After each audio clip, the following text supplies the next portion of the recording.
whether or not you can get a spray tan or tan after you have Botox and fillers. I'm Dr. Lynn Neiman. I'm a board certified anesthesiologist and also fellowship trained by the American Academy of Anti-Aging Medicine. I own and operate Blossom Medical in beautiful Winchester, Virginia. And I'm happy to be here with you today to share some content about elevated beauty and hope that you feel educated so that you can make smart decisions in your own beauty decisions in your life. If this content is helpful for you, hit the subscribe below and let's get into this talk today. So when I was thinking about just spray tans in general, I have to tell you right off the bat, I have been this shade of pale my whole life. Growing up, I was actually a competitive swimmer, and that meant that in the wintertime, I was around a pool inside most of the year, but in the summertime, I was outside on a pool deck almost the whole just sunlit hours of the day, and even worked as a lifeguard for many years. And I'll never forget the day. It was in late August, so all the way through the summer, a manager at a place where I was guarding all summer came up to me and asked if I just went away on vacation, and I asked why, and they looked at me and said, "Because you look like you've lost your tan. You're the same color as when the summer started." And I had to say, no, I've been here the whole time. But as a person who's got two brothers with red hair and this kind of pale skin, I just don't tan. I've applied SPF my whole life, and honestly, thank God I was in that boat, because I think that my skin and just my collagen and all things as I've gone through life have really benefited from the fact that I haven't given myself a lot of UV exposure. Because UVA and UVB exposure is definitely going to lend itself to wrinkle development and also our risk of skin cancers. So fortunately, I've been a SPF wearer for as long as I can remember. And so what I can say about tanning in the actual sun, please wear your sunscreen, and we'll talk about some good ones later on in the video. But if you're the kind of person who loves to have a little bit of color and wants to know if you can spray tan or use an at-home tanner, let's talk about what you should do and just planning it with your Botox. The other thing that I think happens to a lot of my patients is they get a day off of work and they want to get everything done. So they want to have their hair appointment, they want to have their tan, they maybe want to have their facial, they want to have their Botox appointment, they want to run a couple of errands and then go home and do the rest of their day. So they have this day off and they're trying to squeeze everything in.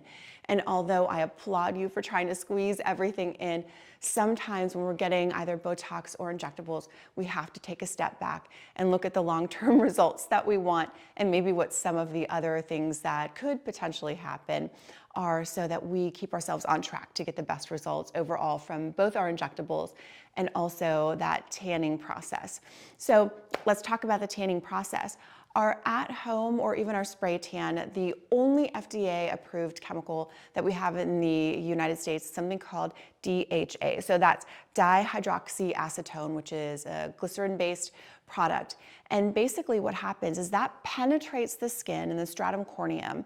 That chemical, it starts a reaction between our amino acids and proteins and some carbohydrates. It's something called a Maillard-like reaction, and that's what causes that brown pigment to form in our skin.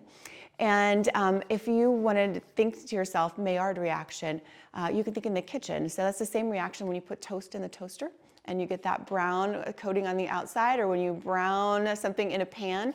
That is a Maillard-like reaction. So that's actually what's happening in your skin. It's that amino acid and that carbohydrate kind of reacting together that's going to form that brownish color in the skin. And so everyone's going to form their own unique kind of brownish color based on the formulation of the product that you're using, how long it's applied, and also going to be based on just the quality of your skin, how easy that product can penetrate the skin, which is why you exfoliate before you apply any of those products. So that's kind of a basis of how that DHA actually works on the skin. And I just want to let you know a little bit about that outer layer of the skin. That stratum corneum tends to be about 20 cell layers thick. So that product has to penetrate that and get down into those upper layers of the skin where it's actually going to do its job. Before you have a spray tan, before you apply any tanner at home, one of the things you read in the instructions to make sure that you exfoliate, because you want a nice even layer of skin for that product to be able to penetrate first of all, but then to also penetrate evenly. So I want you to just kind of visualize in your mind's eye for just a second when you have just a nice even surface of the skin and you've got pores and things like that. But now in your mind's eye, I want you to think about what would happen if we take a needle. So we're gonna take something and we're gonna puncture through the surface of the skin. Now we have a channel that's going from the surface of the skin. If we're injecting Botox, we're gonna go all the way down to muscle. If we're injecting filler, it depends if we're placing filler kind of more superficially or deeper. But now we've left a channel that's going all the way from the surface of the skin down through the skin, maybe even down to the muscle that's beneath the skin. So we've left kind of an open door, right? And when you're applying your self-tanner, especially if it's before those little channels have had an opportunity to go ahead and heal and close up, that typically takes, I would say, at the very least about an hour, sometimes maybe 1 to 3 hours.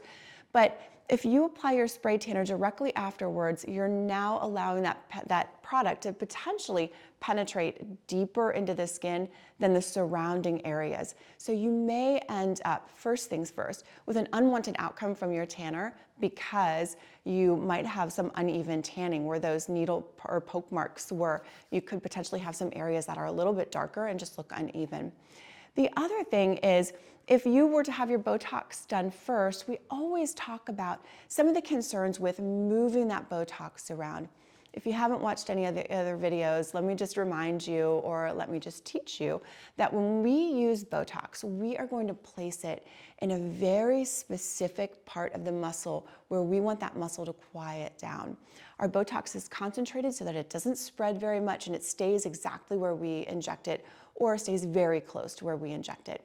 So if you were to leave the office and decide that you needed to exfoliate the surface of your skin on your face before you applied any tanner, you could potentially, during the exfoliation process, move some of that product around, which could potentially lead to an unwanted Botox result when that sets up over the next 2 weeks. So it's possible that you can have an unwanted tanning result and having some patchy tan based on the amount of penetration that you would get with your product, but there's also the risk that you might have an unwanted Botox result if you did exfoliate after your Botox was placed in your skin.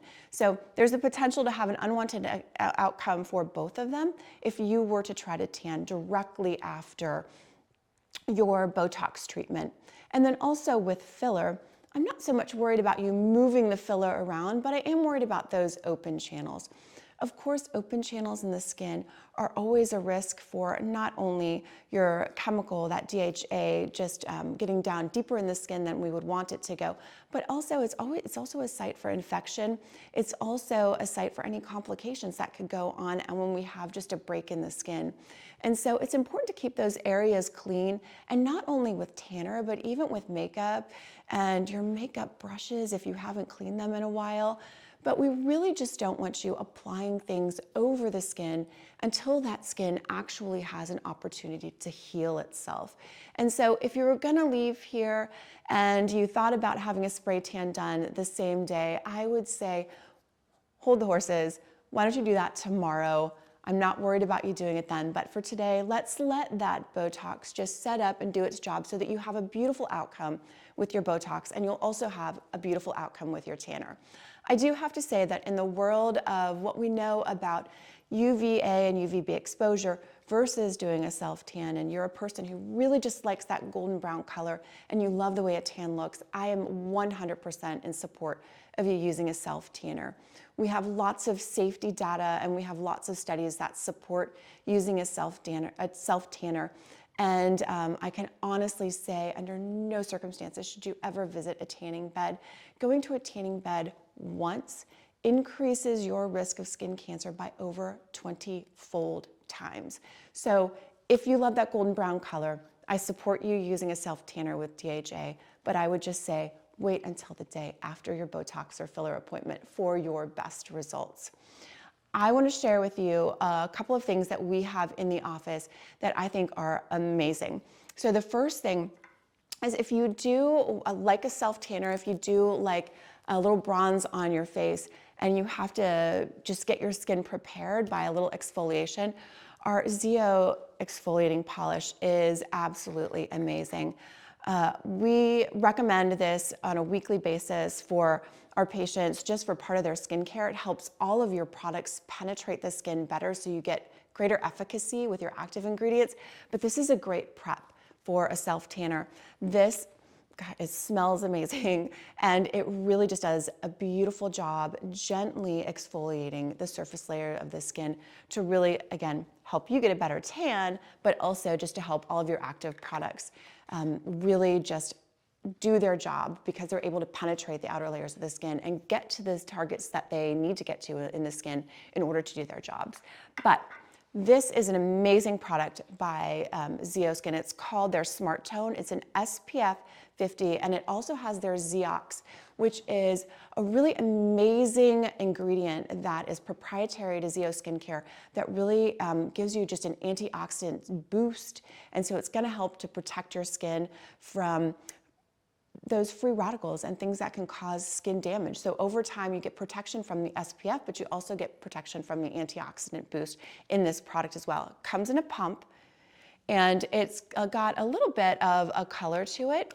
And this color is it's called Smart Tone because it will just blend in and match most skin tones except for our darkest Fitzpatrick skin tones.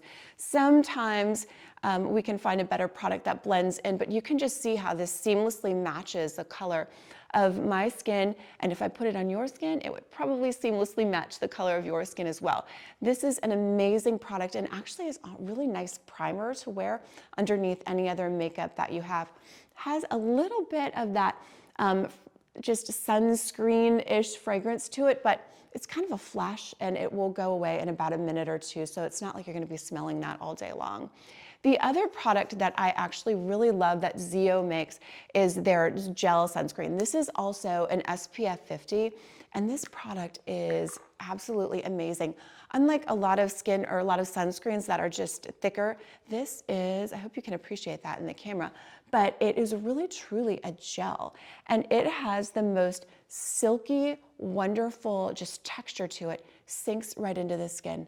I mean, you cannot even see that on the skin, and it just has, what I hope that you can appreciate in the camera is it just has a little bit of a sheer kind of glow to it. So if you're a person who really loves that kind of glowy, dewy skin look, if you're really into that just like really fresh face, this is gonna allow you to not only protect your skin from the sun, but also gonna keep that fresh, really just dewy look to your skin.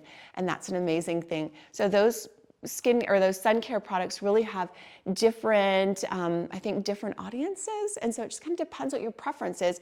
And what I think is most important about a facial sunscreen in particular is not, if it's Zeo, that's great. We've got so many to choose from. If it's a different product, that's great. But you have to find one that you love and that you'll use every day. Key is that you have to use it every day. So sunscreen is a non-negotiable. Please don't invest your money in Botox and invest your money in filler, and don't invest any money in a sunscreen, because that is the best insurance policy to protect your skin and to protect all of the things that you're investing in by purchasing and having a Botox treatment or purchasing filler. As you do those treatments, you want to protect them. Your SPF is your best investment and your best insurance policy. The last thing is, okay, I know I'm supposed to apply my sunscreen and then apply it every couple of hours, but what if I have makeup? What if I'm at lunch with my friends? What if I'm out in an event in the day and I can't rinse my makeup on? I can't put sunscreen on over makeup that I already have. You need to find a product just like this. It is fantastic. This is a Zeo product. Again, this is an SPF 46. It also has the Zeox in it. So not only is it a sunscreen, but it has those antioxidant effects, those antioxidant ingredients that are gonna help to protect the skin from free radicals, from that sun just damage, from the things that you're encountering, even the pollution that you're encountering in your environment. It's amazing. So what an incredible just combination of products, but it's in a brush and it's in a powder, and you can just brush it on right over your makeup. You see a little cloud here of powder, so it readily comes off the brush. This is a beautiful translucent powder, so it's not going to leave much color on the surface of your skin. It's going to melt into your other makeup, and it's going to give you extra hours of protection for your skin, your precious skin, from the sun. So I highly recommend this product. I have one in my car that I just keep in the console of my car because I often find myself out at sporting events, I find myself out at kids' games, I find myself out at a practice. It was sunny or it was rainy in the morning and then the sun comes out in the afternoon, and I'm always prepared. This is such an easy thing to throw in your purse, throw in your bag that you take to the gym. You're never without a sunscreen. You can always protect yourself, and you always have another layer of protection.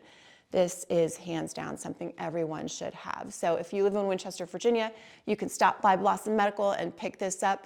If you don't live near Winchester, Virginia, we do offer online skincare consultations. We'll go over your whole skincare program with you, make some recommendations, and we can ship directly to your door. So you can find that on our website. You can give us a call at our office. Those will all be linked down below. So if you're looking in the description and you see that ... click there. It will give you all the information down below so that you can find out how to reach us if you are interested in talking about skincare and talking about ways to protect your skin and also get some of the best skin of your life. If you're local and you want to schedule a consultation for any injectables treatments, you can always reach out to us, same way as on our website or giving the office a call. We'd be happy to meet you and happy to help you on your journey for your own skin and aesthetic wellness. Again, I'm Dr. Neiman. I'm so glad that you joined me. If you think that this information is valuable to you, I would sure really appreciate it if you would click the subscribe button below. And if you have any friends that you think would find this information valuable or would like to come along and part of this journey and just learning all things aesthetics, I would love it if you would share this with them. Thanks so much for tuning in today, and I can't wait to see you next time for the video. If you have any questions or want me to cover any specific content in the future, please leave a comment below and we'll try to get to it as soon as possible. Thank you.